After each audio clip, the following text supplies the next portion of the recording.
ကိုယ့်အိမ်မှာကလေးငယ်လေးတွေရှိတယ်ဆိုလို့ရှိရင်ဒီဗီဒီယိုကိုကြော်မသွားနဲ့အောင်နည်းနည်းတော့ဆက်ကြည့်သွားလိုက်ခု TikTok မှာတွေ့မြင်နေရတာဘာလဲဆိုတော့လာသားရွယ်ရွယ်ရှိတဲ့ကလေးတွေအသက်ငယ်ငယ်လေးပဲရှိတဲ့ကလေးတွေကိုဖုန်းပေးကြည့်တာတွေဖုန်းနဲ့ထိတွေ့တာတွေတွေ့နေရတယ်ကျွန်တော်ကဆရာကြီးလောက်တာမဟုတ်ဘူးပြန်ပြီးတော့မျှဝေပေးတာ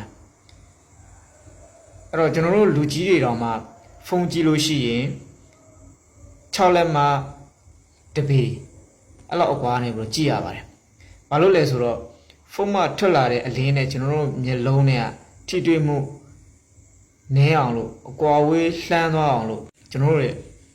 သုံးတာဖြစ်ပါတယ်။အဲ့တော့ကျွန်တော်တို့လူကြီးတော်မှာဒီလိုဖုန်းကြီးဖန်များလာရင်မျက်လုံးမူးတလူလူဝေးတလူလူမကြီးမလင်းတလူလူဖြစ်လာတတ်တယ်။ဖြစ်လာတတ်ပါတယ်။ဖြစ်လာပါတယ်။အဲ့တော့ကလေးငယ်လေးတွေဆိုပိုဆိုးတာပေါ့ဗျာငယ်ရွယ်နှုတ်နဲ့သေးတဲ့အချိန်မျက်ကြည်လွှာတွေရနှုတ်နဲ့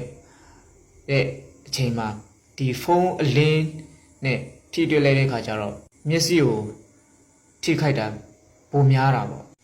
ကိုကအရင်မသိခဲ့လို့လုံးမိခဲ့တယ်ဆိုလို့ရှိရင်လည်းခုသိပြီဆိုတော့အဲ့ဒါလေးတွေကိုရှောင်ကျင်လိုက်ပါပြီးရင်တခြားကလေးရှိတဲ့မိဘတွေကိုလည်းဘုဒ္ဓအနေနဲ့ပြန်ပြီးတော့မျှဝေလိုက်ပါအဲ့ဒါကပတ်စံမကုန်ဘဲနဲ့ကုသိုလ်လည်းရပါတယ်